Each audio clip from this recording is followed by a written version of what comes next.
তাহলে আমি কি মানালি কি বলতে পারবেন যে আমি এটা করবো না, এটা এই জায়গাটা বলার জায়গায় মানালিতে আছেন? বোঝেন না। আমি নাম করেই বলছি, হুগলির প্রত্যুষা কি হোল্ডার করতে বলেছে। কিছু একটু আগে যার কথা বলছিলেন মমতার যার কথা উল্লেখ করে জিজ্ঞেস করেছিল কি হোল্ডার কথা বলছে, আমি কি করবো? সত্যি তো বলবে যে মেয়ে 21 সালে জয়েন করেছে সে বলতে পারবে? একটা বিশাল জনগোষ্ঠীর সামনে গিয়ে বলতে পার্থদার মতো একজন বিদগ্ধ মানুষই পারেন। উনি একটু আগে বলছিলেন, আমি ঘন্টাও দিয়েছি কাজটাই তো কিছু কি জানি না। শুভ যেগুলো বলছিল না একদম সত্যি, কাজটাই তো কি জানি না, সেটাই তো জানার উদ্দেশ্য আমার। আমাদের এই কোর্ট কেসটার মুখ্য উদ্দেশ্যটা তো সেটাই। আমার কাজটা কি জানি আগে আমরা তো করছি সবই, কিন্তু তার মধ্যে কোনটা আমার কাজ কোনটা আমার নয় সেটা তো আমাকে জানা। এই প্রসঙ্গে আমি আজকে কিছু ডকুমেন্টস দিয়েছিলাম কুশলতাকে সাজানোর সময় হয়নি, যার জন্য মিটিংটা শুরু হয়ে গেল বলে।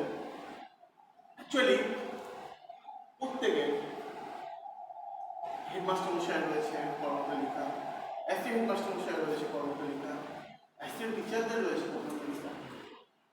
এমনকি 82 সালে লালবাগ হাই স্কুলের একজন ম্যানেজিং কমিটি জিজ্ঞেস করেছিল বোর্ডকে, তার পরিপ্রেক্ষিতে যে পাঠ্যকর্মকারে 390G/G 12/8/1982 যে সার্কুলার, যেটা নিয়ে গল্প লেখা আছে, ওই সার্কুলারটা অ্যাকচুয়ালি কিন্তু ওটা প্রথম জিও হয়নি, ওটা একটা কোশ্চিন এসেছিল বোর্ডের কাছে।